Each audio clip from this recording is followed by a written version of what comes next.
Welcome to Penrose Learning, where we make understanding easy.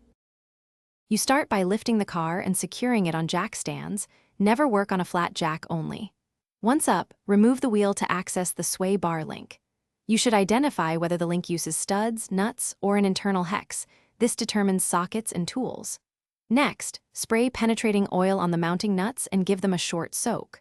Finally, use a 1/2 breaker bar or impact to break the factory torque. This saves time and prevents damage. Once the fasteners are loose, stabilize the sway bar with a pry bar so it doesn't twist and stress bushings.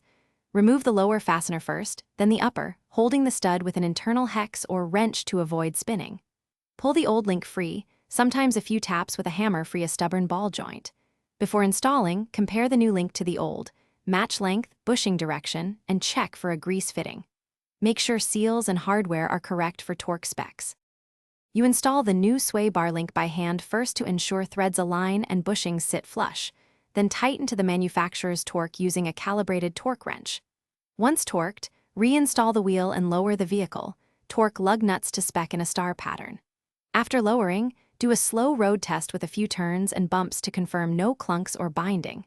If you hear noise or feel stiffness, recheck torque, bushing orientation, and make sure the link has. Thanks for watching. If this was helpful, leave a like and consider subscribing. See you next time.